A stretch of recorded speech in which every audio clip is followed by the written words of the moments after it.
semifinals. I think I discussed this on an earlier episode. I'll quickly sum it up. Presentation was better than it has ever been. Casters were better than I've ever seen them.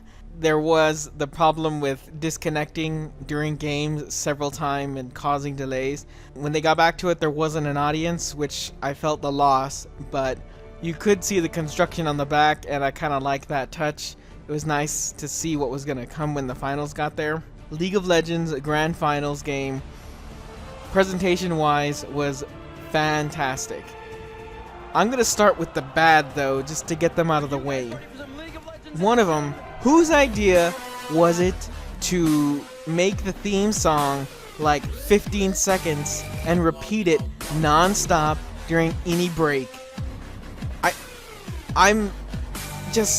It wasn't a terrible song, but it's dubstep.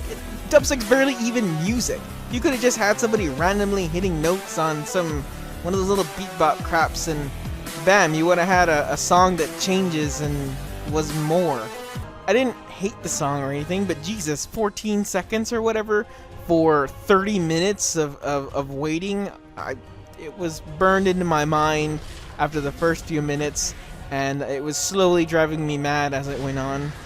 I guess that's a small complaint, however it really did affect me while I was watching that crap. The competition was supposed to start at 7, and I was there, waiting at 7. 2 hours later, they're picking their team. 2 hours! Now, it's true that they use those 2 hours to get you familiar with the teams and each of the characters and all that, but 2 hours? That's a Batman movie! You could have just, summed it up in a couple of minutes and started off. I understand that you're trying to fill in time, but give us an exhibition, give us an ARAM of Team Solo Mid and somebody. Anything other than 2 hours of nothing. That was painful. I was getting frustrated, and when it finally started, I was glad I waited, but man, that was definitely a negative. And I gotta throw one more bad thing in there. It's not something that the League of Legends people could have avoided, but the teams, one of them doesn't stream, you don't get to see their competitions, so I don't know them, and I don't really care about them. It made the end a little less interesting for me. If CLG had been there, that would have been like, oh my god, CLG, go Froggen and all that. But with these guys, I don't even know them. I think I had less invested because of that. And now to the good, they seem to have a good grasp on what the League of Legends fans enjoy, or at least what I enjoy. They included stuff from Sivir HD and stuff from Donkey, and I liked it a lot. That little stick fighting thing was excellent, and that really shows me that they're paying attention to the people that are playing the game, which it sounds obvious, but that's not really the case when it comes to every company out there. That first match, it couldn't have been planned any better. That first match was a kick in the head.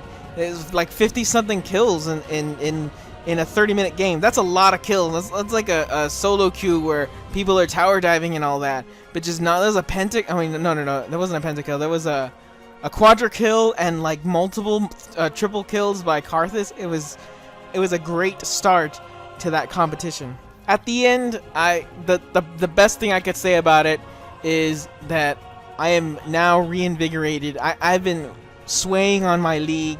I've been losing interest in it, and watching these competitions made me want to try a couple of characters, maybe want to get back in and play some more, and that's great. I mean, they made us stop and look up and see when the next competitions are going to be. I want to see that live. I want to be there in the crowd wearing a Teemo hat like everybody else and throw bananas at people. I mean, that would be so much fun.